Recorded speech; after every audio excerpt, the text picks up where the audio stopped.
The following broadcast is brought to you by the iGolf Sports Network. Golf Talk Live is sponsored by the iGolf Sports Network and Golf Tips Magazine. Here's Andrew to tell you more about our sponsors. iGolf Sports is a live stream broadcast and media production company providing quality programming designed to attract the golfing enthusiast. And Golf Tips, the game's most in-depth instruction magazine, including reviews on the latest equipment, tips from top teaching professionals, all designed to help you improve from tee to green. Welcome to Golf Talk Live with your host, Ted Odorico. Join Ted each week as he speaks with some of the best in golf. This week's special guest will join us a bit later. But first up is another great discussion on Coach's Corner. So let's introduce tonight's Coach's Corner panel. All right, welcome back, everybody. I'm excited to introduce tonight's featured guest, Jason Moore. He's the co-founder, partner, and CEO of TRUE Linkswear. I'm going to tell you just a little bit about him, and then he's actually on the show right now, as you can see, and then we'll get into tonight's discussion. Of course, TRUE Linkswear is a golf footwear and apparel brand renowned for its minimalist design and focus on comfort and performance. And raised in a golf-centric family, Jason's early experiences included managing a golf ball resale business at age 6 and later caddying for his brother. We're going to talk to him about that for sure. PGA Tour professional Ryan Moore. And his formative years, of course, cultivated his deep understanding of the game and its demands. And here we are just a short little while later, and he's running TRUE Linkswear. So, Jason, thank you. Glad you're feeling better. I know we were going to do this last week, and you were a little bit under the weather, and things didn't work out, but I'm glad you were able to make it tonight. So welcome to the show. Hey, I'm glad to be introduced so graciously. You know my bio better than I do. Well, there's a lot more there, but I have to edit it down because otherwise we wouldn't get a chance to talk. So, before we get into, I know you've got some exciting news this week. You guys just launched a new product, and I just got to say, you know, as somebody in the golf business, I'm a teaching professional, have been for 30 plus years, and also am the owner editor of Golf Tips Magazine. And we've just done some new launches ourselves, and I won't bore everybody with that now, but because we're here to talk about you. But I'm really excited about your brand. I have a pair of your shoes. I love them to death. They're starting to wear a little bit thin though, so I might have to hit you up for some new products soon. But you guys just have some great, and I just love the whole thing. So just give us a little bit of an overview. How did this really come about for you? What was it that said to you, okay, and let me even go back further. Let's go back to when you were 6. What was the deal with the resale of the golf balls? What was this stealing them out of Dad's golf bag and reselling them, or were you? That's a good question. That's a very good question. Were you fishing them out of the ponds, or? Did fish them out of the ponds, but my dad actually owned a small family business, humble little driving range here in Tacoma, Washington. Right. And my brothers and I kind of grew up working the weekends, picking balls off the range. And, you know, at a driving range, people are pulling their own golf balls out of their bag and hitting them from time to time. I would collect those, created quite an assortment. And I had a little stand out front of the driving range that my dad would charge me rent to operate, of course. So I was learning business. And I called it Jason's Pearls. And, you know, I had a little pricing structure. It was 50 cents a golf ball or $7 a dozen. Do the math. It doesn't quite pencil out. But I sold a lot of dozens at that $7. I'm sure. So it's good. Did you also have to pay him like an affiliate fee as well for when you were selling them? Did he get into the program where you had to give him a little extra commission, or he just charged you the rent? He was taking a little cut, that's for sure. But and rightfully so. And as you know, operating a business isn't as easy as you think. So, you know, understanding the math and understanding how rent works was probably a good life lesson. Now, 6 years old is pretty young to learn that, but you know, it stuck with me. Well, you know, it's good though, really, because, you know, my father, and I won't again bore everybody with the story, but, you know, my father started me out similar, very young, you know, taught me certain things. And I think it's important as a youngster growing up, and especially if, you know, if dad can sort of, you know, bring you along, and sometimes you have to learn some lessons, you know, like, you know, charging that rent gets you to say, okay, you know what, it's not going to be all about me. I've got to split some of this, and here's why, and sort of sets up the foundation. So, and here we are today. So fast forward a number of years, at some point, obviously, you know, you mentioned Ryan in the bio, being obviously on the PGA Tour, and he's of course your brother. So you had obviously some great exposure, and you actually caddied for him a little bit later on. So was he partially the inspiration for developing True Linkswear? I mean, is he involved? I understand. Actually, let me rephrase that. Yeah. I understand there's a lot of you guys, relatives, friends, all this stuff. It's literally almost like a family at True. So tell us how that sort of came about. How did it come off the ground? Yeah, well, first of all, while I was selling golf balls out front of my dad's driving range, Ryan was hitting golf balls, Right. which led to his career on tour. And so I should have picked the other path, apparently, but I actually love what I do. So, but yeah, I was out caddying on the PGA Tour with my brother, traveling the world, dream come true, having the time of our lives. I was in my early 20s. And my brother and I, got to this point in his season where he's testing new product and trying to decide, am I going to sign with XYZ brands for next year? And he just couldn't find any footwear solutions that he was happy with. And legitimately, my brother likes to believe in the products he endorses. There's a lot of guys that'll just take the biggest check. I get it. Of course. But Ryan's gut check just didn't feel right signing with a footwear brand at the time. And very fortuitously, somebody came to us with a pretty novel concept of launching our own golf footwear company and showed us the initial drawings and designs. And we're like, no, but this is a good idea. Let's talk about this. And so, the initial concept, Ryan was heavily involved in. We were just roundtabling an idea, having no idea how to make shoes ourselves. But we had a whole lifetime of golf experience and had played at every different level and could literally live every career that you could in golf at that point. And we just thought, you know what, let's give this a try. So was he your guinea pig then a little bit in the beginning when you were coming up with the different designs and obviously he would try them out and say, yeah, I like this. Now, did he actually, and I'm talking early stages before it really clicked. Was he wearing some of them out on the events? Was he taking that? I mean, because that's a bit of a risk. I mean, if you're wearing something that's not really comfortable and you're out there and you're in the heat of, the battle out in the PGA Tour and your feet are sore because you're wearing a pair of shoes that aren't quite right, that's a little bit of a gamble. So was he doing some of that though early on, or was he just sort of practicing with them and maybe playing some practice rounds? What was his role? Absolutely. He was prototypes would come straight to Ryan. He'd put them on, practice in them, and we got a call one day. He's like, prototype's good. I'm wearing them next week on tour. And we're like, well, we don't have a company name. We don't know what we're doing yet. Right. I guess we got to turn this into a real business. And so we got pretty fast-tracked to actually bring this to market because of Ryan's enthusiasm about wearing the product in competition. Now, I know, and we'll get into that a little bit later. I know you've got some other stuff there, but what was it about the shoes though? I mean, that's kind of everybody gets into equipment and everybody gets into other apparel. And I know you've got some other things that you guys are doing now. You're not just strictly footwear, but what was sort of the methodology? Was it mainly because he was finding a difficulty getting something, or was it just something, hey, I think that might be a market for us to get into? How did that sort of come about with that aspect? Is why the footwear? Why not some other aspect of golf equipment? Or well, it was based on this simple concept of building something more natural, built for movement, built for walking, built more ergonomically, so that it would cater to natural foot health. And to be honest, the first prototype that came in was pretty hard to look at. It wasn't something that my brother was proud to lace up from a style standpoint, but they felt so good. And he was still young in his career. He's only on his 5th or 6th year on tour. And he thought, I want to play for 20 plus years and I want to play injury free. And he had already struggled with feeling pain in his ankles and feet, which eventually leads to knee and hip and back problems. And so he thought, you know what, let's start fixing, my health from the ground up. And the footwear was the perfect place to start. Without dating myself, because obviously I'm a lot older than you and Ryan, but I remember early golf shoes. And first off, they weren't the most stylish golf shoes, and they weren't really all that comfortable, but they obviously served a purpose.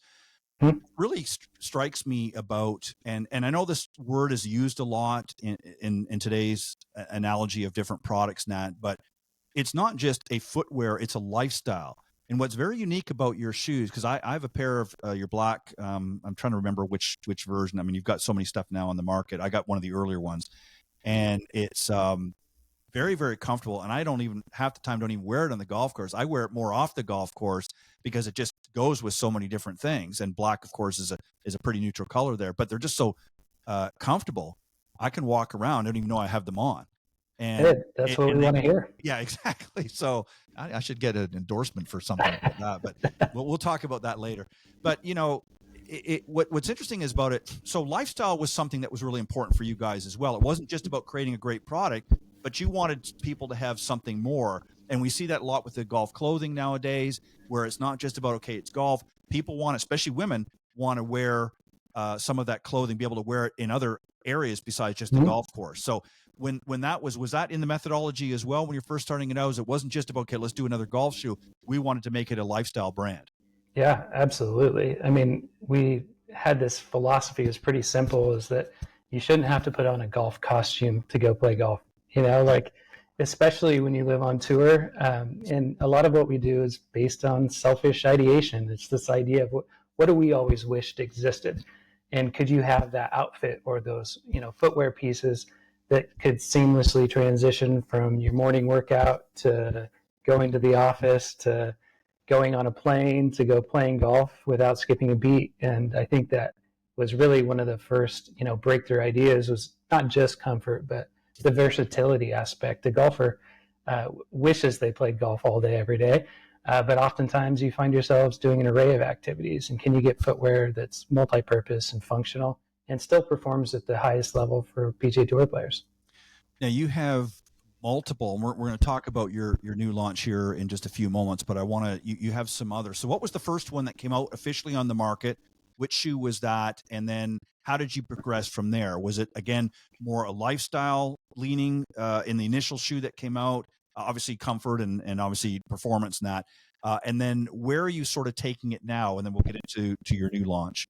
Yeah, the first shoe that came out is actually still our most popular style today. We call them our original family. It's a pretty novel concept, and no one makes golf shoes anything like it. They're zero drop platform. They're a little bit wider in the toe box, super comfortable, flexible, and they're going to move naturally with your body. And so for us, that original family was that differentiator and the reason that you had to have True. After that, we do serve and cater to a lot of PGA Tour players. In fact, today we have a dozen players that lace them up in competition at the highest level.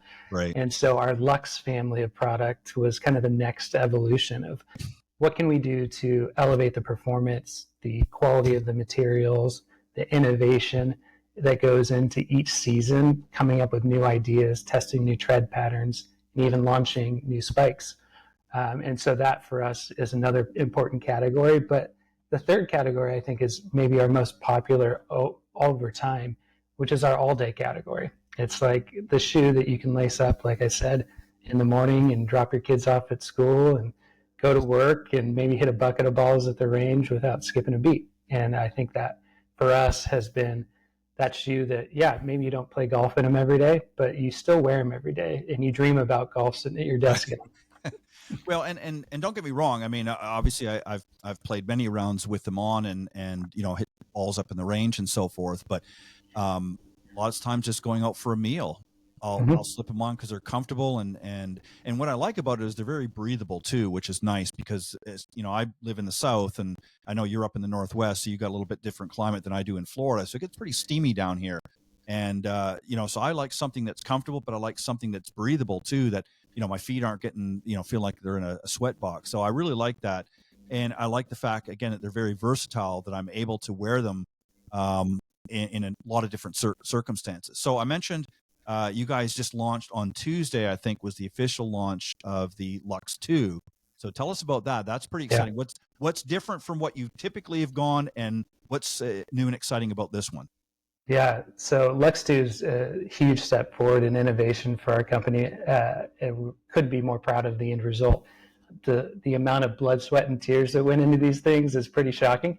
At some point when you're in product development, which is actually my passion and where I spend a lot of my time, you you start feeling like a failure after 3 or 4 prototypes, and it's just not turning out right. Right. But we didn't give up on this product category. What we really wanted to do was bring that same true comfort and performance that people kind of come to our brand for, but elevate the experience with replaceable spikes. And so we iterated and iterated and iterated on this, and the amount of times that we internally thought, oh, we're getting close, and thought, we can do a little better. And we held it and held it and held it. And we're just now bringing it to market, and we're thrilled with the results. Not just internally in our wear testing with our tour players, but now that they're actually getting seeded out to the market, the response has been remarkable. We wanted to be able to offer, a replaceable spike platform, but we didn't want it to feel like all other spike shoes. So the amount of innovative components in this and the level of the quality of craft and material in it is really unprecedented. And obviously they're changeable, so if spikes wear out, you're able to pop in a fresh one. If your one gets worn out or gets, for some reason, should get damaged, you're able to pop that out. And I'm assuming, obviously, there's a tool that you guys have as well for that. Now, is it interchangeable? Now, the spikes, is that something that you guys created, or are you partnering with somebody where you're using their spikes, or how does that work? Is that something you guys put together? They're actually universal soft spikes. So if you have a favorite spike, you could throw it in there like a lot of tour guys do. But you're going to be able to replace them at any club or shop around the country, or a lot of people got that in their garage, ready to roll. What's really interesting about what you guys have done is, and this, probably better than anybody, because you've had to go up against that headwind. That when you're coming into a market like the golf market, where there's so many big players out there, and you go back several years when you guys were first, sort of dipping your toes into the bunker, as it were. You had a lot of big monsters out there that you had to come up against, but you found really a very open niche in the market that was not being filled. Because I can tell you, I've been playing this game for over 30 something years. And as I said, I'm not going to date myself, but I'm getting up there. I'm long in the tooth, as it were. So, I know that there's a lot of guys out there, and you guys seem to have found a market that really was not being serviced. So when you're moving forward with new products like Lux 2 and you're addressing other needs, is there a point that you say to yourself, okay, we're going to stop at this and we're going to just continue to improve with what we got? Or are there other things, and you don't have to leak anything out if it's something that's not ready to come out, but how do you see yourself? Because one of the biggest problems in whether it's in your market or the apparel market is sometimes people go too far afield. They get so much out there, and then it gets to the point where they're doing something over here, they're doing something over there, and they sort of over expand themselves. Do you guys sort of keep yourself grounded to a point and say, we're gonna stay focused on this, and we're gonna be the best that we can possibly be? Or what's your thought in that area? Yeah, no, it's a great question. And one of the ethos that's actually written over the front of my office right here is forever the underdog. We get it. We're up against a bunch of giants, and these mega brands are always going to have more designers, and they're always going to have a bigger marketing budget, and they're always going to be willing to pay athletes more than we are to wear their product. But it's not going to stop us from putting our best foot forward, grinding and showing grit and determination to come out with the best possible products. And so, when you ask yourself, is there a threshold to our innovation? I would like to think not. Right. As far as, our ability to keep innovating, ideating, and coming out with new things. That being said, something that we've held true to since the very beginning, and this is very much at my brother Ryan's directive, is if you wouldn't wear it, why are we trying to sell it? And I remember very early on, I debuted 3 brand new shoes to him, and I was like, hey, this is for this, this is for this, this is for this. And he was like, well, would you wear all 3? And I was like, well, no, I would only wear these 2, but there's somebody that would like that. He's like, well, let somebody else make that then. Yeah. And if it's not something that we feel inspired by, that we think that needs to exist, we don't bring it to market. So some years that might be dozen styles, some years it might be 3 or 4. Yeah, and you have to, and what I mean by really what I'm trying to say is sort of staying in your lane, and that doesn't mean that you can't improve or you can't develop in other areas, but that's really the point I was making, is because you get a lot of people that do what you're doing, and I'm not talking about footwear, but I'm just talking about in their business, and they start trying to navigate into other areas, think, okay, I'm going to expand the business over here, and what they had right here was working great. They could expand it till, to the moon and back, but they start trying to expand too much, and it gets to a point where eventually they're not really doing good on anything because they've gotten so big and so out there on so many different lanes, I guess, or that they're not really able to handle that. And I think it's important because I know I see that in the technology industry. I mean, there's some behemoths in the technology industry in golf, and I'm not going to name names, but there's a few contenders that are coming in that come in at a different price point and coming in now, and they're hitting number one, number two in the golf market, going against the giants. And it's because they did much like you, is they came in with a philosophy: if I'm not going to wear it, why do I want to make it? And I want to make it for the markets that are really not being served. And I may not be brand A right now, but I'm happy with that because I'm servicing a big market that's not being serviced. So it's very important to, as you said, be true to what it is that you're doing. What do you love most about your job? Gosh. And don't brag. Well, actually, you can go ahead. You brag all you want. Well, I like to think I've never worked a day of my life because I actually love what I get to do. And so, yes, do I work 60-hour work weeks? Absolutely. Right. And are there sleepless nights trying to figure out how to make a startup business work? Absolutely. But at the end of the day, I think the thing I value most is the relationships I've built. Early on, it was a very much a core ethos of ours that we wouldn't build a company that we didn't want to go work at ourselves. And so if we built the right company environment and culture where people look forward to coming into the office, then you don't have to convince people that working from home is not advantageous. And so I think we built this amazing team and culture here at this office, and we have a lot of fun, and we do a lot of work. So it's a cool thing though when everyone's kind of working on the same vision and mission. A lot of these people, even though they're coworkers and they're friends, and we look forward to today's company-wide meeting with all 50 of us gathered around and catching up and swapping stories and telling praise reports of different work that's been done in different departments, to doing company cookouts and playing skins games together every Thursday night. It's not a job. Yeah, it's not a bad gig. It's not a bad gig. That's a lifestyle. Right? Somebody else has got to be doing all the heavy lifting. That's too much fun. No, I think it's important. You hit it though right on the head, and I do the same thing. For my business, and for me, like, I enjoy doing these shows. I've been doing this my 13th season, doing this broadcast here, and this is a new format for me. I've done pretty much audio in the past, but this was something I enjoyed doing for a number of years, and I'll keep doing it. And I've obviously taught for 30 plus years. And then, I took on the magazine a few years ago. And so I like to, do that sort of thing. But you have to enjoy what you're doing. And if you don't enjoy it, then it is a job. And, so I want to just go back really quickly to the Lux 2, because there's actually two shoes, correct? There's the Player, and then what's the other one again? The Maven. Maven, that's right. So there's actually two. So what's the difference between the two? I mean, I know you don't have them right here in front of you, but what's essentially the difference? Why two different shoes? Yeah.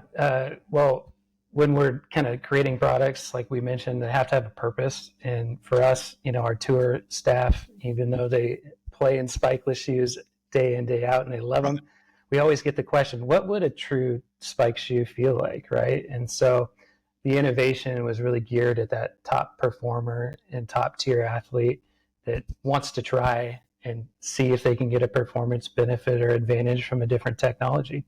And so, for us, we wanted to also create two different fits and feels on a similar platform.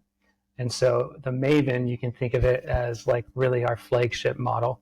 Right. And so we spared no expense on this thing.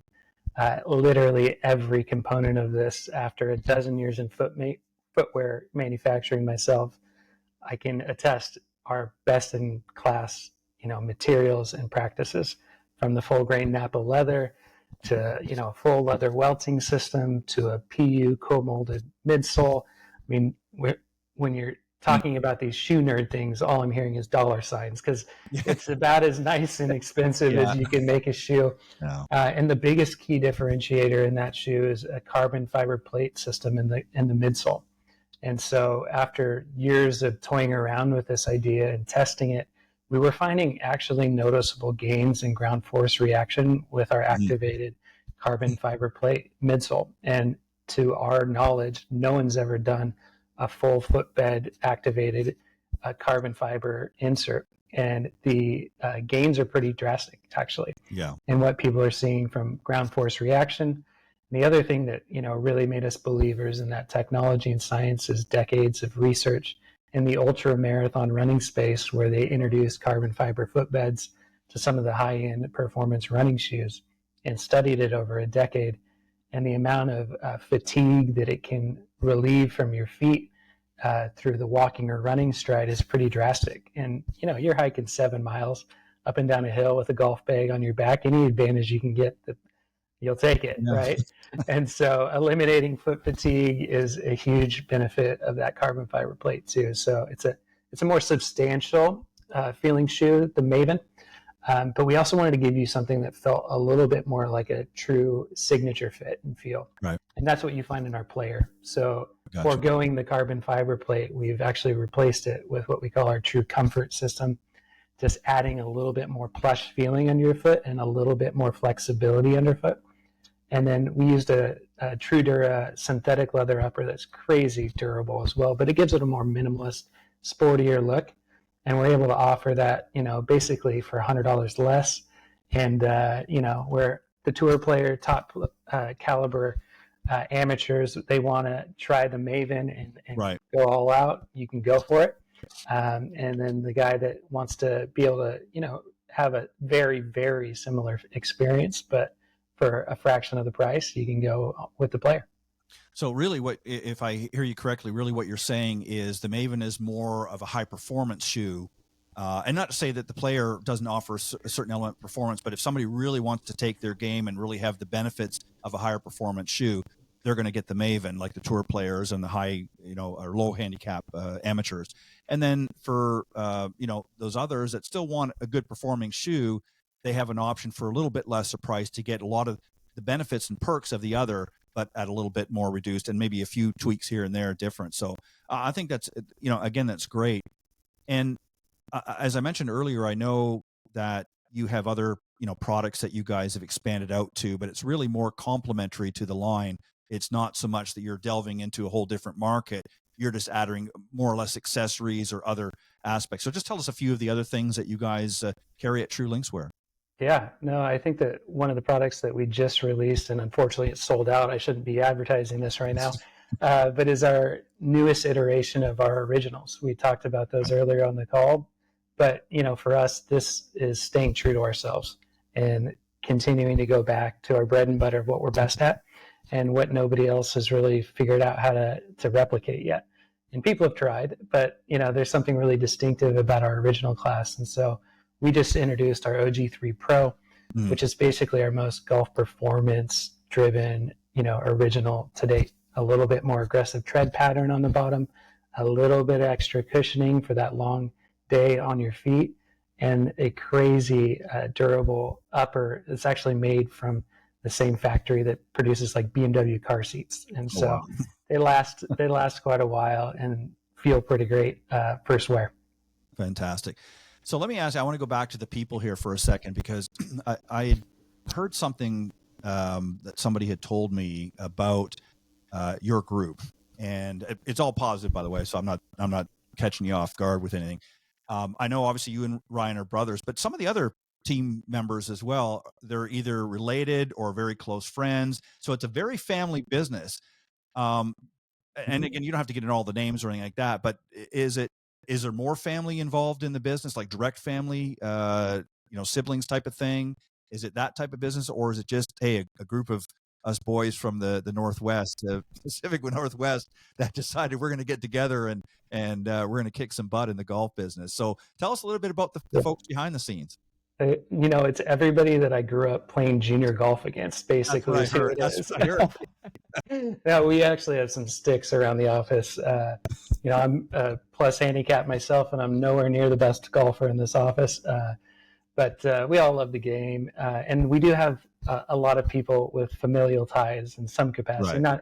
Not necessarily blood ties, but what feels like blood ties after a lifetime of knowing each other and playing the game of golf together.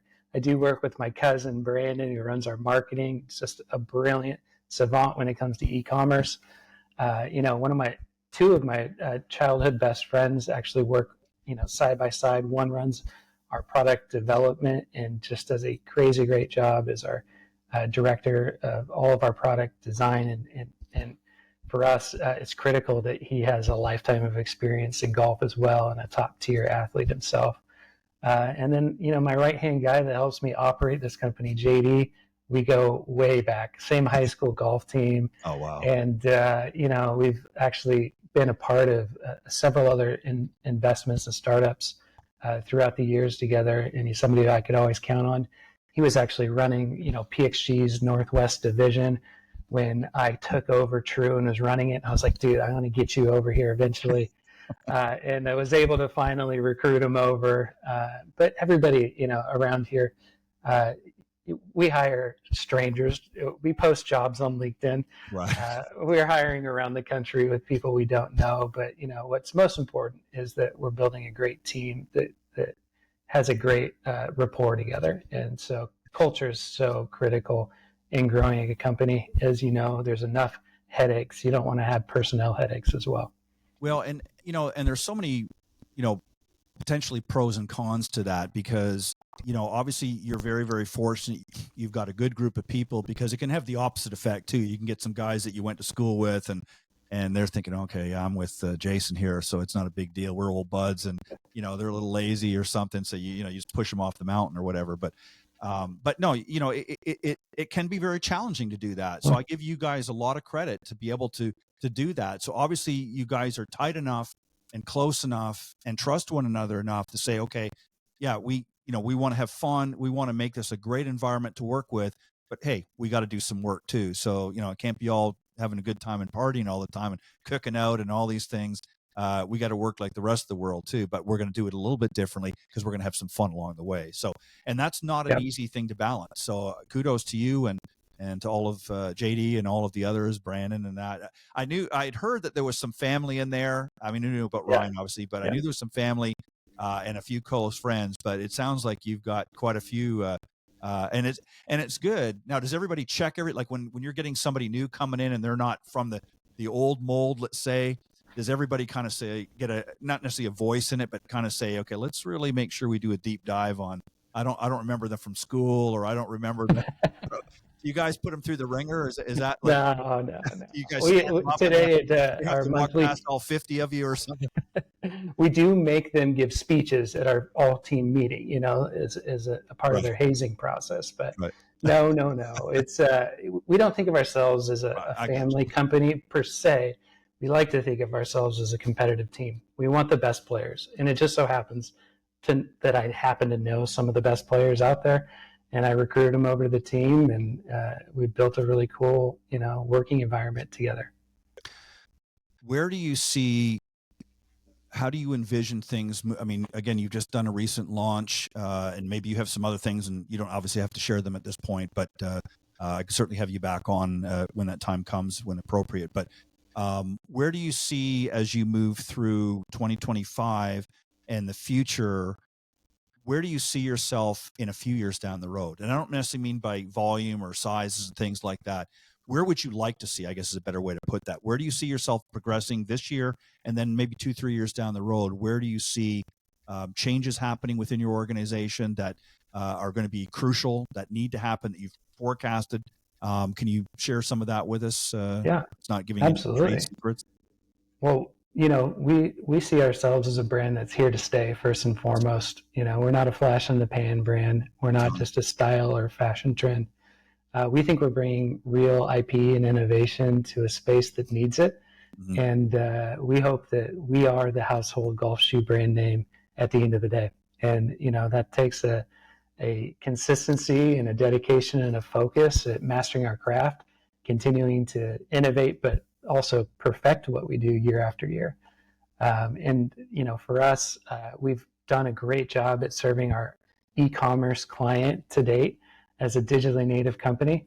But we also want to meet customers where they want to shop. We still know 80% of golf shoes are bought off physical retail shelves.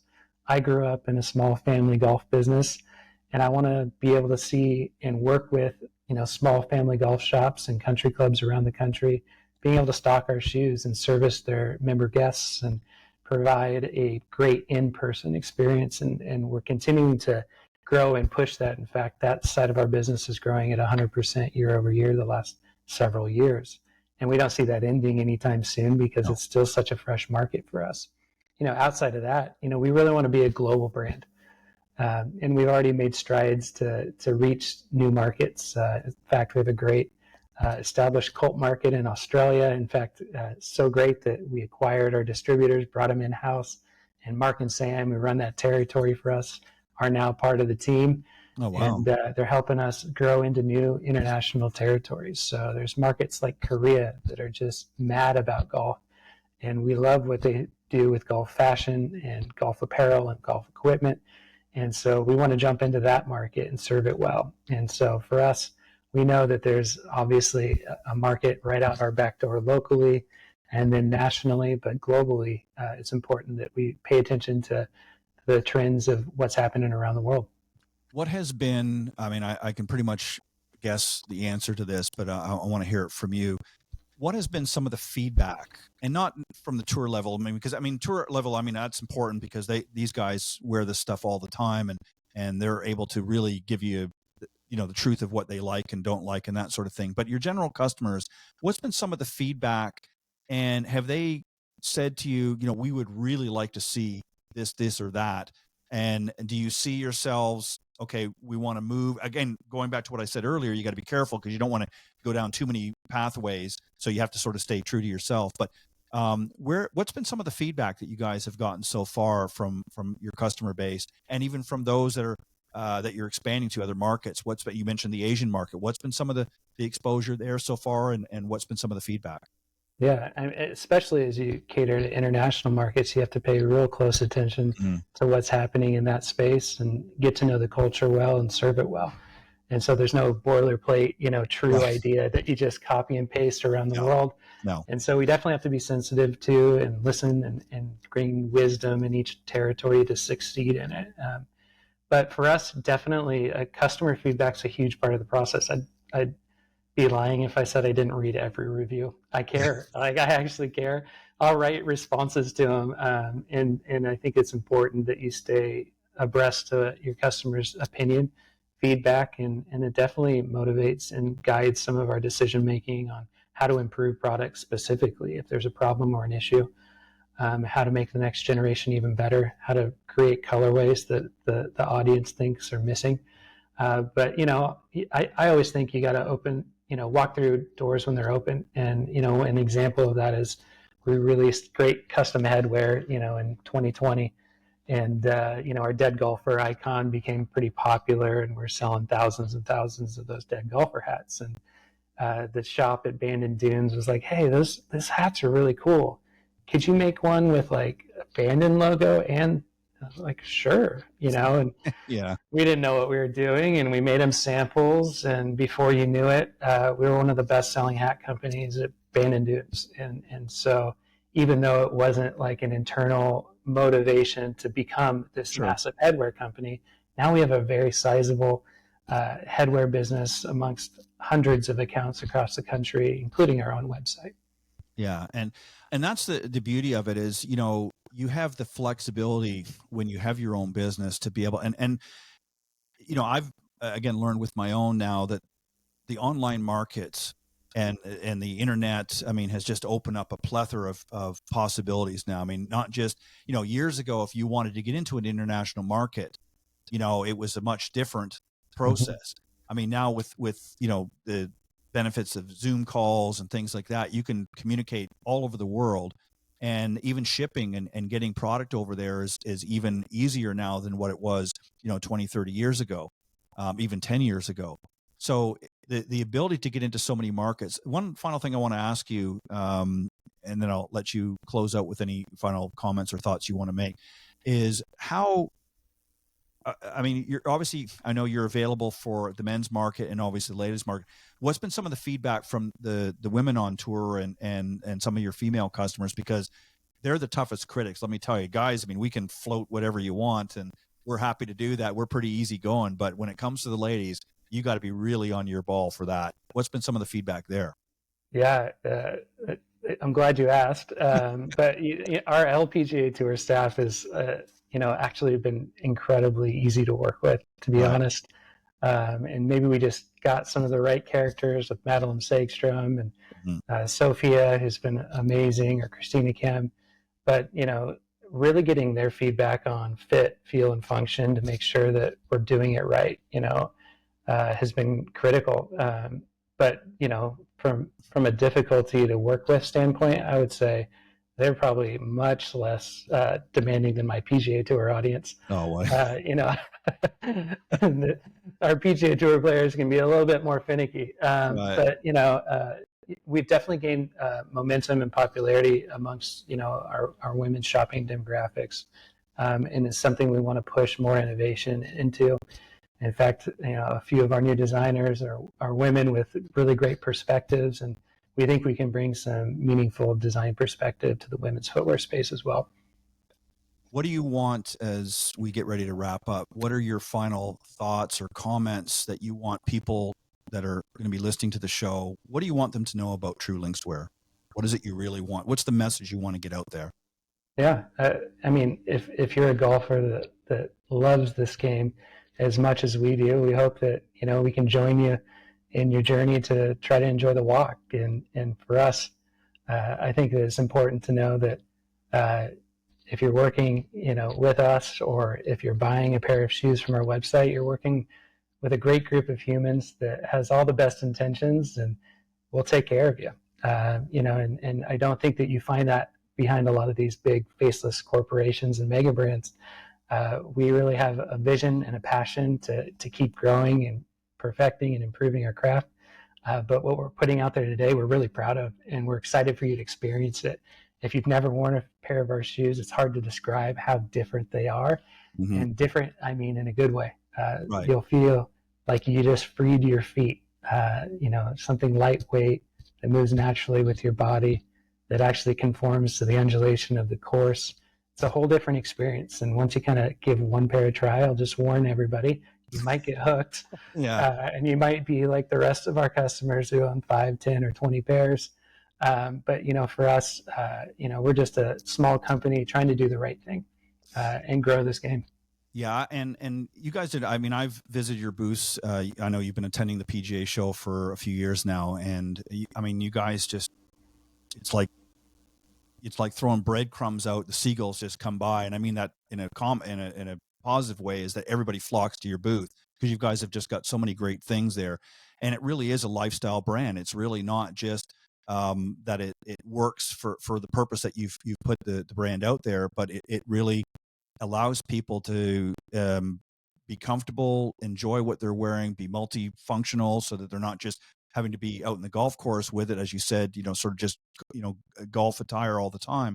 They can use it for other aspects of their life, and it works and fits just well. I've done it myself, so I know exactly what I'm talking about. That it's just a great brand, a great product, and it sounds like you've got a fantastic team there. So I want to get you just to hang on for 1 second as I get ready to wrap up and we close up. I want to thank everybody for tuning in tonight to this broadcast, and a special thanks to my earlier guests, John Hughes and Pete Buchanan, for joining me on the Coach's Corner panel. Thanks, guys, for always bringing your best. And my good friend, Bob Foreman, golf fitness professional, for joining me and giving you guys some drills and tips to get golf ready this season. And also my featured guest of the night, Jason Moore, CEO and co-founder of True Linkswear. Thank you. Much continued success. Go to their website, truelinkswear.com. Is that correct? That's correct. Check out, you'll see the launch of their new Lux 2 check those out. 2 versions, the Maven and the Player, and all of the other great stuff that's available. Well, go out and I guarantee you won't be disappointed if you make a purchase. So get out there and do that. And I hope you come back and join me, and I appreciate it for coming on, and much continued success. And I look forward to working with you guys as we move forward in this 2025 season. Well, thanks for having me, Ted, and wish you success as well. Keep us up. I appreciate it. Thank you.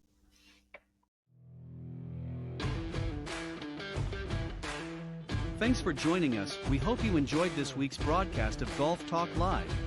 We'd like to thank this week's Coach's Corner panel, and a special thank you to tonight's guest. Remember to join Ted every Thursday from 6 to 8 p.m. Central on Golf Talk Live. And be sure to follow Ted on Facebook, Twitter, and Instagram. If you're interested in being a guest on Golf Talk Live, send Ted an email at ted.golftalklive@gmail.com. This has been a production of the iGolf Sports Network.